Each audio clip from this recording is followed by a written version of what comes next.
So Julie is our speaker this month. She's the founder of the Housewarming Project, a home decor and gifting company in Scottsdale, Arizona. Julie started the company in 2020 in her guest room and has built it into a brick and mortar shop in lovely Old Town.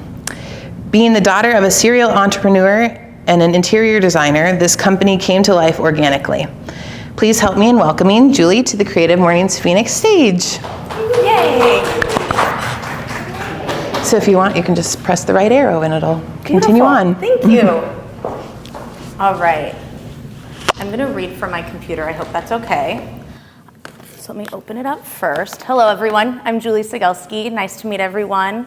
Thank you for having me. I'm really excited to share my background and some stories. So let me open this up and get started. All right.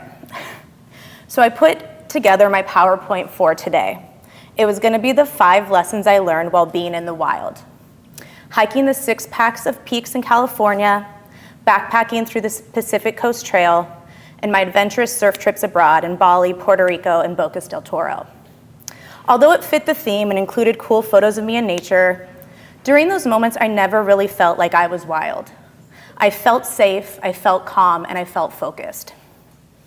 Being in the wilderness for me is actually peaceful. It's never been a challenge. I could have shared the highlights of being in the wilderness and related it back to starting my business, the Housewarming Project, but it seemed a little surface level, even a little phony. So I'm going to go ahead and share with you guys the top 5 lessons I learned in the wild very quickly. Here's me. I'm from Alamo, California. I went to San Diego State, and I'm the founder of the Housewarming Project. Top 5 lessons. There's peaks and valleys. It's just one step at a time. Trust yourself, say yes, and learn to laugh at yourself. So when I shared these moments, when I shared my lessons last night with my fiance, he said, Jules, come on, be a little bit more raw and authentic. So I switched it up, I looked in, and I thought about what the wilderness means to me. So what does the word wilderness mean to me? For me, that word's a little scary. It means navigating the unknown. It means being vulnerable, and it's when life seems out of control. So today, instead of sharing my highlight reel, you guys can check out my Instagram for that, I'm going to share some of the wildlife experiences that taught me a lot more than being a yes person. All right. Yesterday, June 23rd, would have been my dad Jim's 65th birthday. If he was alive, I know we'd all been together camping in Northern California, participating in a polar plunge. That's where you find the coldest body of water and jump in, and probably cracking a cold beer, preferably a Coors Original. But unfortunately, my dad died when I was 22 and he was 52. My dad, quick shout out, was a rock star. Sincerely, my only regret was not realizing what I had living under the same roof as me. I wish I would have looked up to him as a mentor and picked his brain, rather than a father that I needed to hide my raspberry Smirnoff from. My dad was a genius serial entrepreneur. He saw potentials in companies and helped them scale. A few cool name drops. He helped companies like Patagonia, Slime, Bike Tire Sealant, and Black Diamond become the companies they are today. My dad was diagnosed with a very rare brain cancer that took his life. When my dad got diagnosed with brain cancer, for me, it was like entering the wilderness. It wasn't the giant redwoods or the endless switchbacks that I've always known how to navigate through life. It was doctors, hospice, and a living trust, which were all foreign and really scary to me. After my dad passed, I had this very overwhelmed feeling of no one gets me. I felt isolated. I felt very alone. I decided to go back to grad school, get my master's in education, and become an econ high school teacher. I looked like a student. Anyways, I remember my dad saying one time at a charity event in San Francisco that if it wasn't for his 12th grade econ teacher, he wouldn't be the man he was today. So I applied, got in, and started. When I started grad school, it honestly didn't click, but remember you guys, lesson number 5, always say yes. I was a yes person, I signed up, I had to finish. So I would student teach during the day, go to class at night, and the whole time I really carried this negative mindset with me. After losing my dad, I had this mindset that life wasn't fair, no one had it as hard as me, and no one understood me. Just real quickly, so I can explain the photos, this was my dad, Jim Cegelski, the man. These are my 3 sisters and my mom. And this was one of the places that he made us do a polar plunge. So it's Bernie Falls in Northern California. So he made us all jump in here. He said it would wake us up. It did. I couldn't breathe. So again, after losing my dad, my mindset was super negative. Like I said, I had this mind shift of life wasn't fair, no one understood me, and no one got me.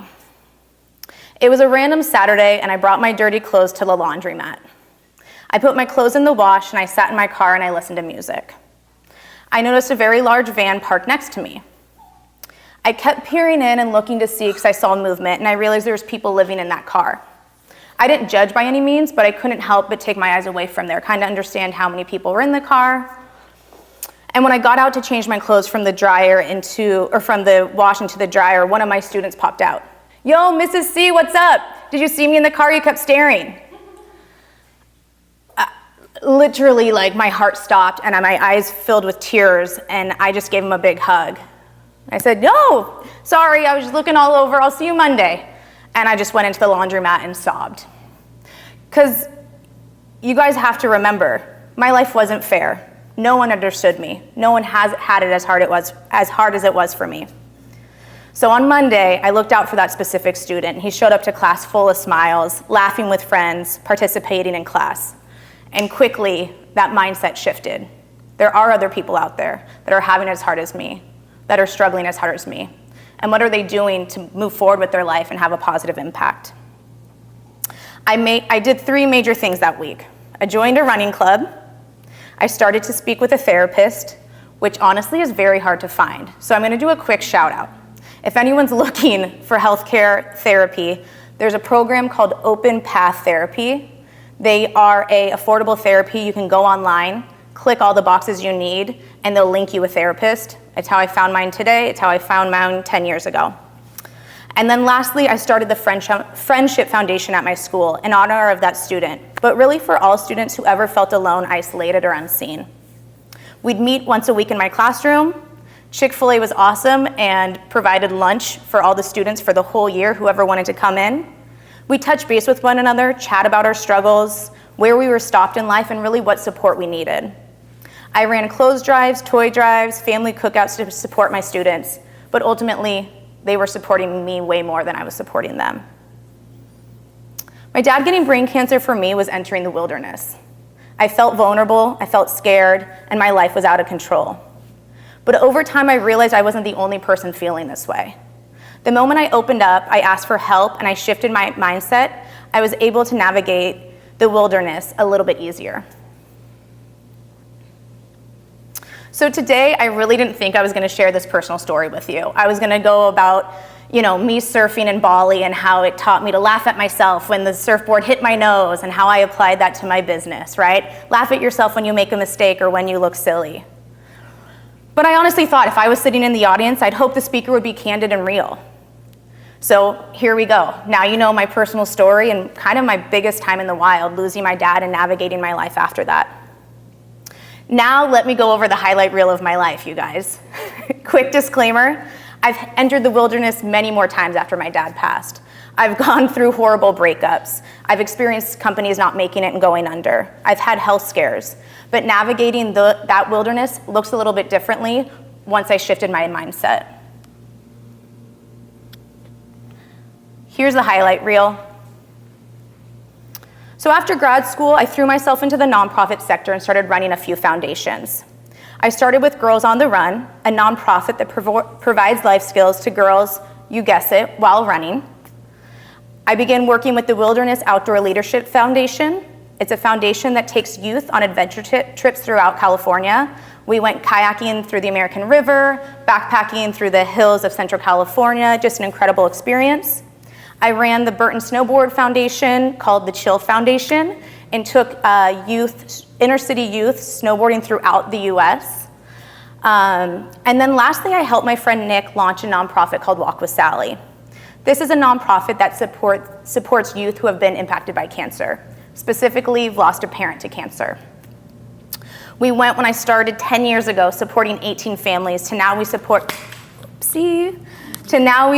over 150 families throughout Los Angeles. I've helped create positive communities. I provide safe and healthy outlets for youth just like me who felt isolated and misunderstood. During COVID, I decided to challenge myself. I entered a new type of wilderness, one that was unknown, scary, and still to this day, very lonely. The world of entrepreneurship. I launched the Housewarming Project from our little home in Arizona. I wanted to create a one-stop shop for gifting for all occasions. I remember the feeling of opening up a really thoughtful gift from a friend after my dad passed, or that feeling of joy of giving a friend a beautiful gift for their birthday or wedding. I wanted to create a business that made thoughtful gifting easy. I started the business 2 years ago, and it has been a wild ride. From sourcing materials, navigating international shipping, and opening up our brick and mortar, the cutie little one on the corner. I am so grateful to have grown my business to where it is today. We have launched into a corporate gifting program and support hundreds of businesses with their holiday, new hire, and corporate retreat gifting.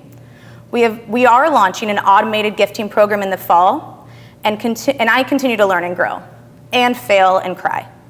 But those negative feelings, although creep up on me at times, I continue to look back on the lessons of when I was in the wild, my past experiences, and continue to move forward one step at a time. Thank you.